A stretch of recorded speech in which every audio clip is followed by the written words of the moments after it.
Coming up on this episode of Retail Untangled. Make customer experience simple and efficient. Management or C-levels going, okay, we know that if we do something that isn't perfect, we won't get too punished. Therefore, they're more comfortable to give their teams a culture to go, hey, try something, create an experience for the business, and it can be anywhere. Welcome to Retail Untangled. I'm Amie Larter, and this is a podcast dedicated to business hacks and retail insights you won't find anywhere else. They are stories from the coalface, real-time innovation and solutions, and each episode will untangle a widespread retail problem.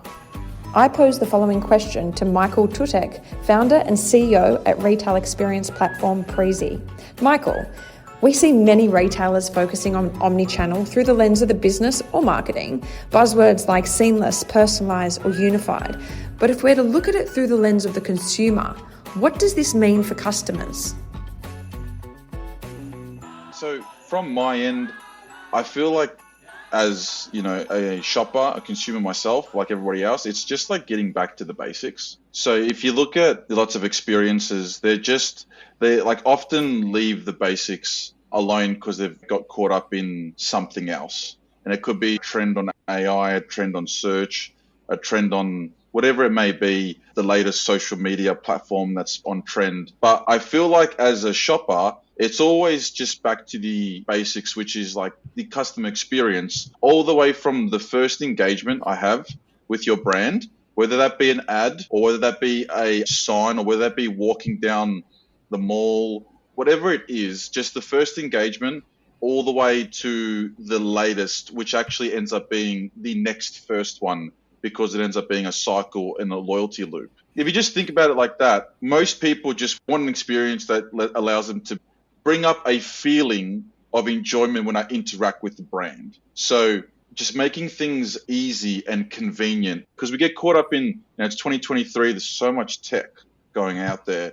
So it's like just, hey, let's just make it simple. Let's make navigation simple. Let's make it efficient to understand what it is I'm looking for. Can I check out? Simple. All these little things about, hey, I want to look at something in store. How do I go home and buy that online if I need it to be delivered somewhere else? Or even all these left field or fringe experiences. I go to Sydney one day, my partner's looking for a laptop, so I go into JB Hi-Fi and I find a laptop. Well, I'm not going to buy it then. Maybe I just want it delivered. How can I really connect that bricks and clicks, vice versa?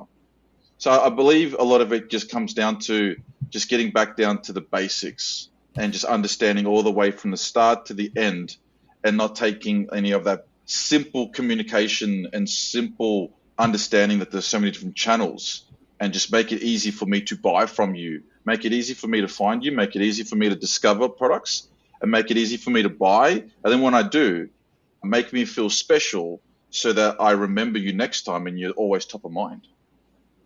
I think you're right. And there's been so much focus on omni-channel experiences in retail for so many years now. There's a lot of good solutions out there, but I think despite this, there's in many cases, the customer experience still leaves a lot to be desired.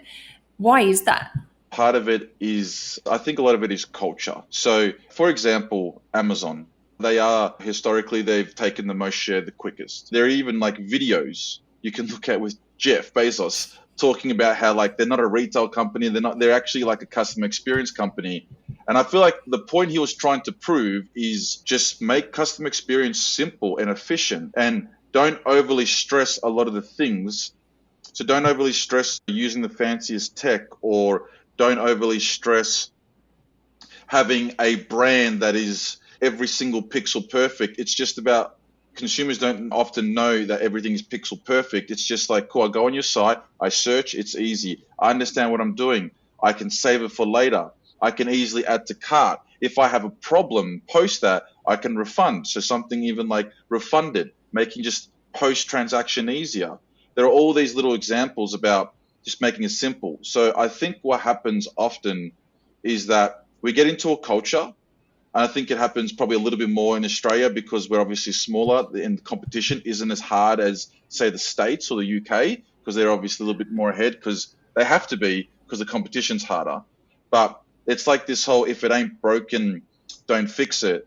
And then as a company, if you don't build a culture that allows you to innovate and fail on a project, then you're never going to try things. So for example, I think if we look at several brands that are still founder-led, we look at the Miss Amaras, the Blue Bungalows, Alice KDs, the Oz Hair and Beauties. These are like founder-led brands.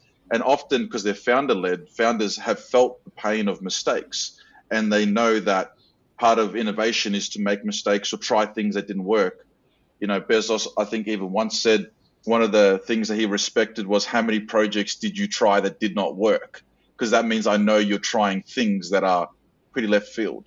So I think with that, you need a culture that allows you to foster that. That's not even a thing that consumers do. That's like shoppers being okay, understanding brands aren't always going to be perfect. And then they'll filter through to, you know, upper management or C levels going, okay, we know that if we do something that isn't perfect, we won't get too punished. Therefore, they're more comfortable to give their teams a culture to go, hey, try some things and don't get overly like excited with just like the latest form of ML or AI. Just look to the basics, what works, what doesn't, and then just don't get too scared to try things. Test things, pilot things, and just try something different. And I think overall, they will foster significantly better customer experiences. We've got in Octo, we've got a sort of test small, win big philosophy. To be able to drive that test culture, you need to embrace the fact that you're going to fail. Yeah. And it's hard for big brands. And that's probably where it's coming a little bit unstuck. So we hear the word personalised and seamless thrown around a lot. I know you would see probably in your line of work many examples of best and even worst practices. But for me, when I think about the consumer and I'm looking through the customer lens, I think that what people are looking for, and you sort of spoke about this a little bit earlier, it's more of a continuous experience. And I'll use an example from some recent consumer research that we've done. Customers wanting to receive recommendations from staff in a physical store based on what they've bought online. Or another response was customers wanting retail staff to have access to technology that would enable them to assemble their online wish list in a store. And I think to do this means that retailers need to understand where customers have been, where they're likely to go, and provide options for the customer to shape their own journeys based on this knowledge. I'm keen to understand, given that you're at the forefront of these behaviors and you're seeing how customers are using sites, etc. Are you seeing these types of interactions along the path to purchase, and are there brands that sort of stand out for you? I do think this is where it's going. We've got some research that I'll share later on, but this is where I think it's interesting. What shoppers say today with things like this is probably what their expectation will be in like 3 or 5 years. Like working with brands like yours or whatnot, getting this information, it's just gold. It's so valuable, because imagine being in a position where to go and to say, well, I have a really good idea of where I think things will go. So I think shoppers know that technology takes time. We all just know it, because just simple things like the smart homes things. 20 years ago, we were talking about smart homes. It's still not there. So people are used to, things taking time. They also know enough about technology now to kind of know, hey, I feel like this is reasonable at some point in time. I feel what we're seeing is that the expectation is going up when you ask for the information, but when shoppers actually interact, our general vibe is they're not asking for that right here, now, today. It's almost like a peek into the future, into, hey, these are things that would be nice. It's almost like what's a nice to have list today in 3 years' time is a must have. Go back 10 years, did you have to have buy now, pay later? Probably not. Did you have to have some form of intelligent search? Probably not. Like now, you must have these things. And moving forward, it's probably going to be, it could be guided selling. It could be connecting online and in store. So like when you walk into a store, it might be as simple as, hey, what's your email? Yep, cool. I know everything about you. And I know brands like New Store are doing things like this. So what we're seeing is, yes, this is 100% what people are doing. We do have examples like Canon cameras work with us to actually build in-store guided shopping experiences. So you scan a QR code and you can actually do a quiz in the store to help you figure out. And that's all about just trying to bridge that gap. The experience between online and in-store is almost blurred. And I feel like at some point, I feel like it'll be a while, could be 5, could be 10 years, it won't even be considered like in-store or online. It's just going to be like trade experience or like CX. I feel like that's where it's going. Do you think it's going to just be retail experience? Yeah, I do. If you're a brand, let's say you're Lorna Jane, wherever you interact, wherever your product, your logo, someone associated with you touches a shopper, that is some form of micro moment. And if you go, what actually ends up impacting a consumer's likelihood to purchase with you, it's probably 20 or 30 micro moments over a span of time. And you don't know where they're going to be. One will be with their friend who bought the leggings. One will be with someone who had to return and said it was the greatest return ever. One will be online. One will be on an app. One will be in store. One could even be if you're a brand that sells through other brands. It will literally be, hey, I got this experience at JB Hi-Fi with Samsung, and it actually ends up being a positive experience for JB Hi-Fi and Samsung. So yeah, I do think it's going to end up being this one morphed experience, and it's not going to be like, hey, how do you feel about the brand online or in store? It's just going to be like, how do you feel about Blue Bungalow? How do you feel about Oz Hair and Beauty? How do you feel about brand X? You won't even say online in store, it'll just be a generic term. What do you think are some of the friction points then for people being able to provide this continuous loop? It's going to be forced upon brands at some point. At the moment, it's still a nice to have, and human beings are not the best at actioning nice to haves unless there's a very, very, very good, very, very warm culture on let's have innovation. So like some bigger companies will have a team of innovation, or some bigger companies will actually allow additional budget or additional resources to try extra things. Often we get caught up in, oh, we need a new re-platform. Or like, maybe you do, maybe you don't, I'm not sure. But is that more important than the overall experience? And I think part of it is looking at it going, okay, this is the overall experience we would like. What do we need to tick those boxes? Is it a re-platform? Like, it may not be. It may be a new POS. It may be a new widget. It may be a new refund platform. It may be just a new general strategy. It might even be a restructure of the team. Maybe we actually need the retail team and the online team to report into the same person. Now, it could be, there's so many things there, but I think generally speaking, I think part of it is as a society, we're just not there yet because we're not forced to be. But as online slowly creeps up in the States, it's a lot more than Australia. But as it creeps up to like 20%, 30%, at some point, if it ends up getting to like 40%, you'll start to go, this is one of the same experience. And if I don't do a good job online, my stores are suffering. And if my stores aren't doing a good job, my online's suffering. And it'll be one of those things where I remove the nut on like the left wheel and like the spoiler falls off. And then eventually over time, you start to realize that there are all these complex connections there. And then when that happens, it'll be clear. But I feel like we're still a while away from that. I think so. I had an experience yesterday where I click and collect. So online journey was great. It was fine. Press click and collect, paid. And then a couple of hours later, got an email to say, oh, not in store today. Got to get it from the warehouse. And it's just those little things where you're like, yeah, you should know. You should know. Yeah. And it does change. That's a retailer I love. When we talk about a great customer experience, we could say omnichannel, we'll just say great customer experience. One of the key sticking points, which is one of the key sticking points often is providing the same level of customer service online as you get in store. You've just mentioned that. One of the cool things you guys offer is the guided shopper experience. For those that don't know, what is it and what's the benefits to customers? We initially started off with just looking at in-store. So I worked in the Good Guys when I was 17, 18 and always loved the in-store experience. And it was always just how many people buy in store versus online. It was very simple. It was 40% of the people in store buy, 1% online.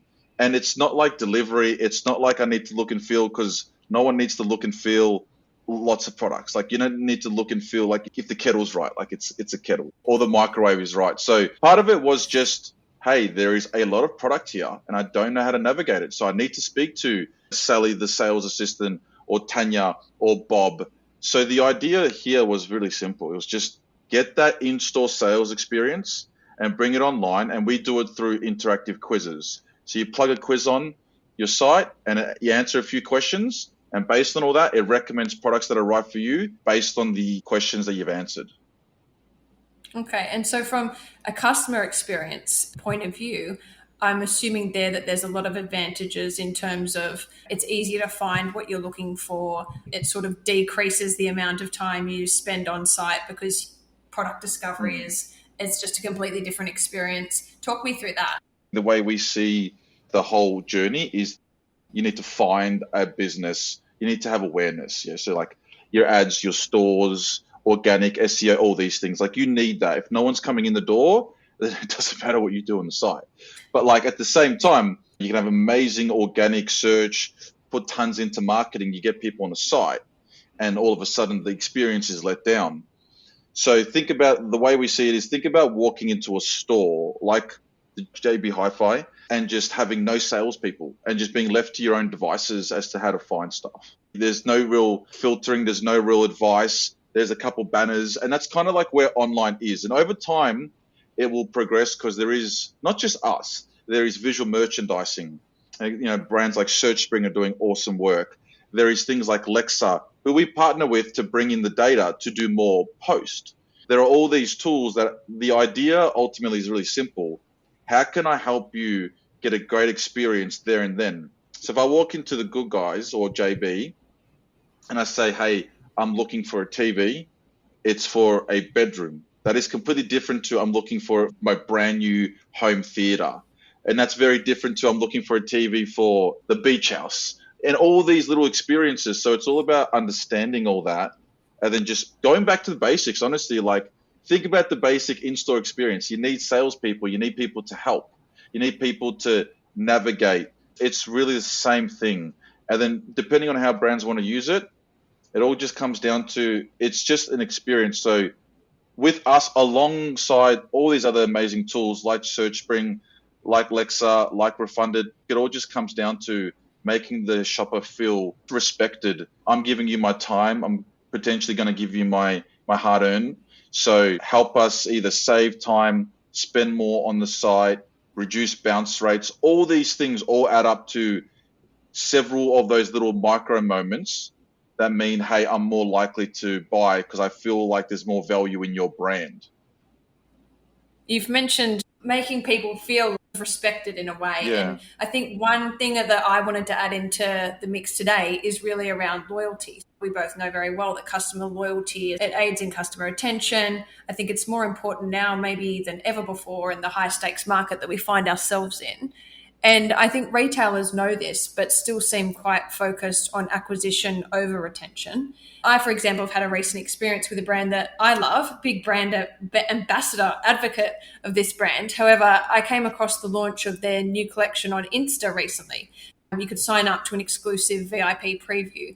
No email heads up to existing customers, no comms. The only way you could access the preview was by resubscribing almost. And I mean, aside from that being a terrible journey, but it just made me feel like the loyalty that I showed them, wasn't there in return and that my loyalty didn't matter almost. What do you think customers are actually looking for when it comes to that loyalty side of things? I think you basically nailed it on the head. For example, let's just take this to another product, mortgages. How many times have you seen or spoken to a friend where they've said, hey, I've been with X bank for 10 years and my rate is 6% now. And then you speak to a friend that just signed up with the same bank and like their rate is 5.4. And you're just like, why? Or it's even like insurance. I actually did it recently with insurance. My insurance went up, my home and contents to 2.5. And like I could almost get a cheaper rate by going on their site and putting in my details. And the rate was actually less. So I think one part of this is people do these things. They know these things. People are going to check and they're just going to know. So one is I think just understanding this and then effectively putting yourself in their shoes and going, if this happened to you for a brand you love, like how would you feel? And I think with that, it's about just understanding that and tailoring it. I am an advocate of net new because you always need to.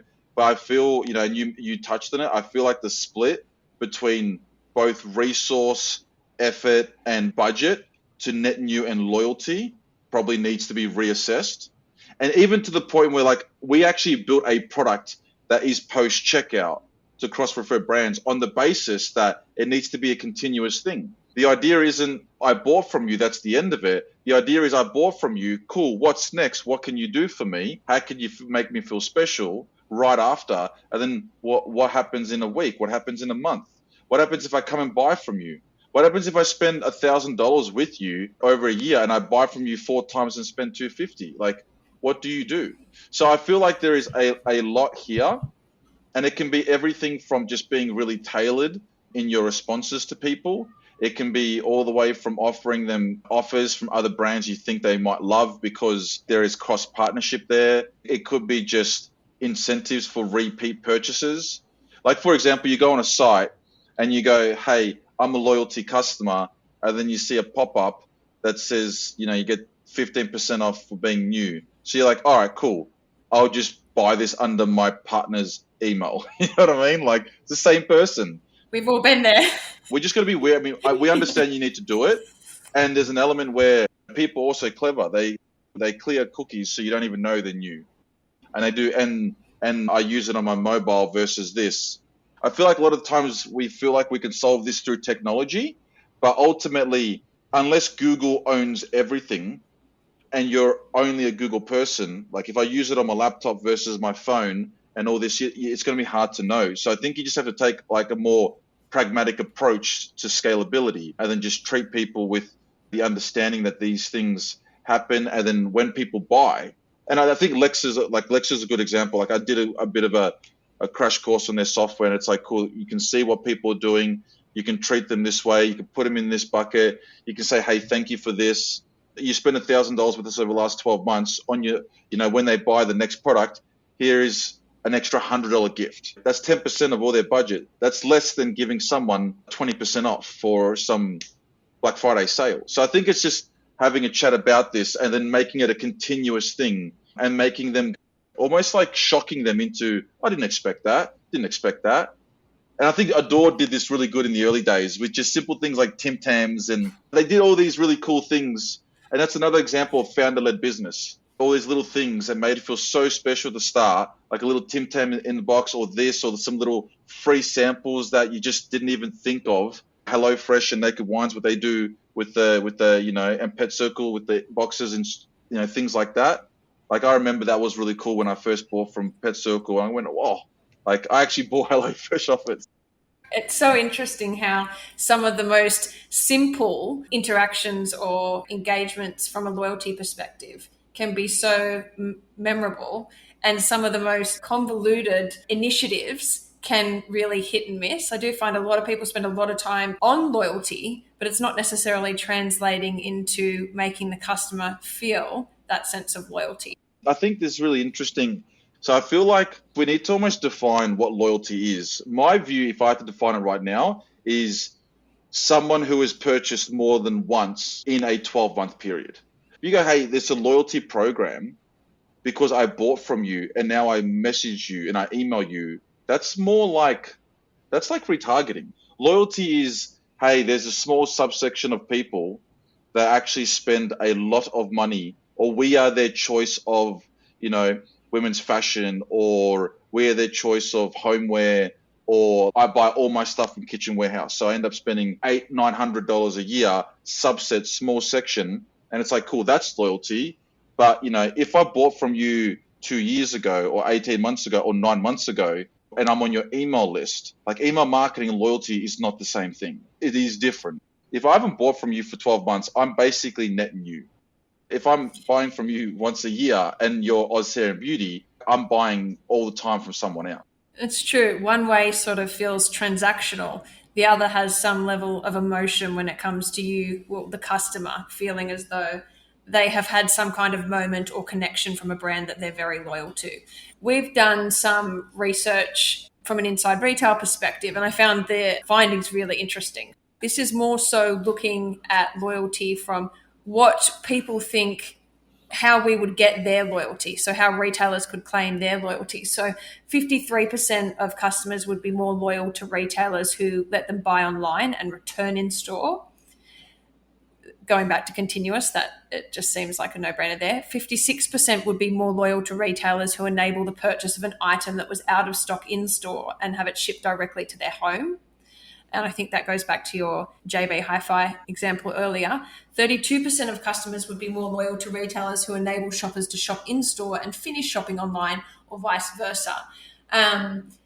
We've covered this off quite a bit already, but are there any trends you see coming through that you think retailers need to start considering now that you believe are essential to maintaining customer loyalty, not necessarily now, but further down the track? I think there just needs to be more emphasis and buy-in for what it means.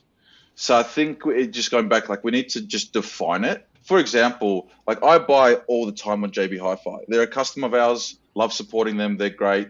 And their experience is world-class. Like just their search, everything about them is world-class. You go online and you buy something, it's in your email, they know everything fair. But when you go into store, like I'm not sure, like do they actually go like, what is your email? Maybe, maybe not. Sometimes you just get the receipt. So it's like, cool. It's almost like you need to ensure you get buy-in from retail and stores. So it's like, hey, when someone buys, it's like it is a condition of the purchase to ask them, are you comfortable to put your email in here so we can connect this to your online profile? It's not hard to ask every single person that before you actually, they go, no, don't want to, sweet. If they go, yeah, actually I do. Because how many times as a shopper, you're like, yeah, I would actually want to. I just forgot.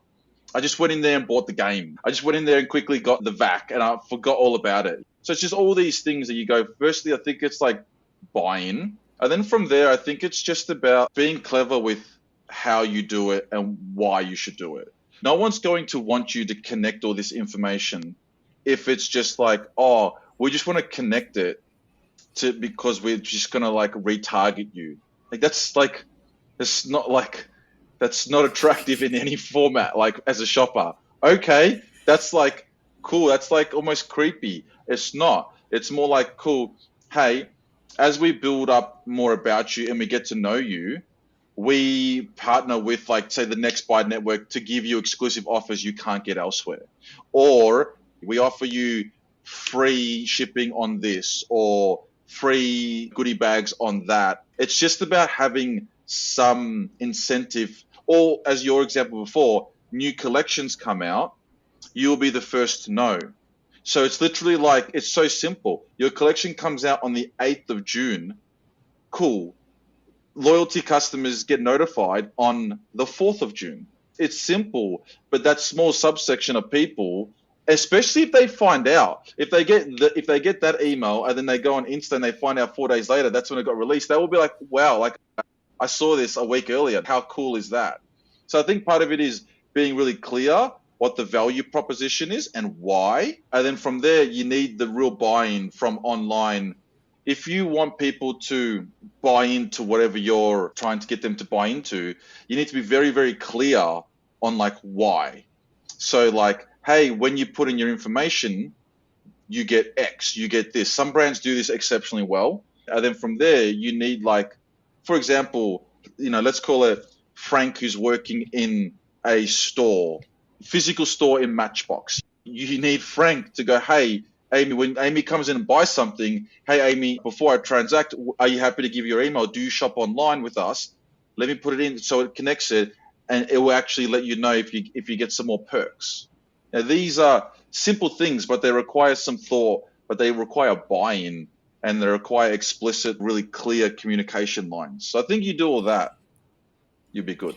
When you say buy-in and clear communication lines, sometimes I think people are tempted to, I need a program that does X, or I need to use this technology, and there's often not the purpose or the intentionality behind it in terms of that overarching experience. It's just one thing that they've decided that they need to do.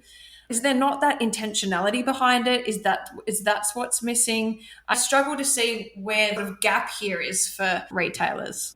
I feel like too many people feel like they need to get 100 things perfect before they go out to the market with something. I actually take the opposite approach. As long as the experience feels reasonable, 99.99% of shoppers will probably find it excellent if you as, e-commerce manager think it's decent. We've got such higher expectations because we're the ones building it. So my view is like, I feel like it's good. Like if you have like a widget like us doing this and that doing that, and you're capturing some stuff with pause here, you don't have to make it all perfect. You don't need one massive Salesforce behemoth to get it all running smoothly.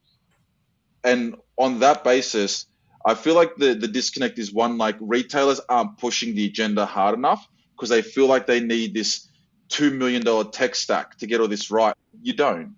From there, I feel like the buy-in is articulation to actual shoppers. We actually did research recently with shoppers, not brands. And one of the stats we found was that 69% of Australians found it was very appealing to receive offers as incentives post-checkout. So this could be free gifts, could be X% off somewhere else, part of what we did with NextBuy. So the idea is, as a shopper, you just need to understand that there is this value there. When we get emails and we send the email, we've got like an 85% open rate because it's expected. And then beyond that, you just need to roll with the same kind of story. Hey, because you did this 2 weeks ago, we thought you might be interested in this now. Just referencing things that you know about them. It could be a size, like we do size finders with Lorna Jane and whatnot. Summer's coming up. Here are the best ankle cut leggings in your size. How cool is that compared to here is the top summer leggings for you? It just feels like a little bit personalized. You just need a size or just very, very basic things. What is personalization to you then? Something that you can't find out otherwise? I mean, I'm probably biased because I built a product all based on like pre-purchase, and now I've built the product all based on post-purchase. I feel like personalization is listening. Usually pre-purchase, I think, is better than post-purchase. So like our quizzes, understanding what it is you're here for and why you want it. So that example before, hey, I'm looking for a TV for a theater. I would like something over 85 inches and I'm happy to spend more than $5,000. Okay, cool. So that is great. If they have not bought, email, hey, check out some really great options for theaters that are over 85 inches. Like that's personalization. It's more about not understanding what you bought, why are you looking, and what are you looking for. That's a lot more impressive. So like a quick example, I've been talking to Blue Bungalow alongside Lexa. And it's like, imagine you go to Blue Bungalow and you're looking for a dress for a wedding. The wedding is next Saturday and you're looking for something that is below the knees, bamboo, non-iron, whatever it is. So you know that your delivery time frame is, and the person maybe is in a certain state, but hey, I can deliver Australia-wide in 4 days. So let's say it's you, Amie. I have until Monday for Amie to buy something. Otherwise, she's not buying from me and she's buying from somewhere else. So all of a sudden, email, hey, Amie, have you found that perfect dress for the wedding on Saturday? Check out our best options that we found from the quiz. And these can all be delivered to you guaranteed by Thursday. Like, how cool is that? Like, that's going to have the highest conversion rate you're ever going to get. So that's what I think is personalization. What advice would you give to businesses aiming to create the perfect omnichannel experience for their customers? Let's say there was no such thing as online and there was no such thing as in store. And some being came in and just said, we sell things and we sell them on these screens and we sell them in stores. Create an experience for the business and it can be anywhere. What would that look like? And how would I structure my team and my budget on that? So I actually think it's, rethinking how we think about it, rethinking how we structure teams. There are definitely specialist skills. Like you need to be a specialist in digital. You need to be a specialist in merchandising in store. That is 100% required. But I think it's rethinking how we ask the question about what is customer experience and almost pretending there is no such thing as in store and online and then just going from there. You mentioned teams a couple of times and the culture piece and teams and the structure of teams. And I think you're right in the sense that a lot of businesses are likely built up channel specific. What would the ideal mix look like, and what does a shift look like in your eyes? I feel like the ideal team structure is masters of specific regions, but I feel like there needs to be ownership of the total experience from a single person or a single group. So if you said to me, you can't just combine online and retail, yeah, of course you can't, because there is a huge skill in being able to deploy a Preezie widget and understand the analytics, because A/B testing is super complicated if you're not doing it right. If you're doing it wrong, it is really dangerous. So that is a skill that you need. Same with in-store, having the ability to train salespeople and how to speak. But I think with that, I feel like we actually need to have customer experience sit on top of both. So for example, I have digital experience and I have retail experience, and those two are actually the same as sales and marketing in companies. Sales and marketing are one of the same. They're left and right arms, and then they report into almost like a brand experience person. And it's like, okay, as you know, hi, what are you doing in store? Oh, we're doing this. Okay, why is that not being articulated to the online team? Because that's clearly in their domain.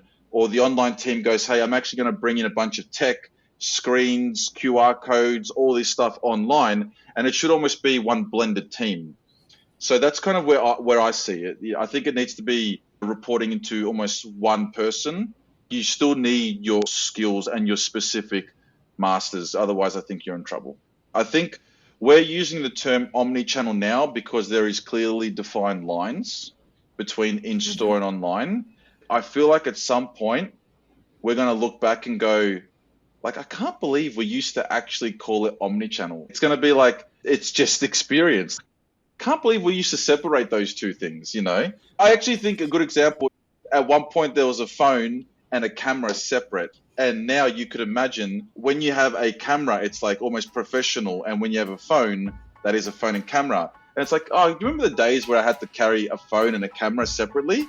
I feel like that's almost going to be online and in store. And it's just going to be one blended thing. A special thanks to Michael Tutek from Preezie for joining me on this episode. It was a fun chat, and I'm sure you'll agree that there were some really valuable points made. If you enjoyed this episode, make sure you subscribe via your favourite podcast app, and don't forget to rate and review this podcast. Looking to stay ahead of the curve in the retail industry? Inside Retail's got you covered. With in-depth coverage of the latest news and insights, Inside Retail is the go-to source for retail professionals. Stay informed and connected. Read Inside Retail today.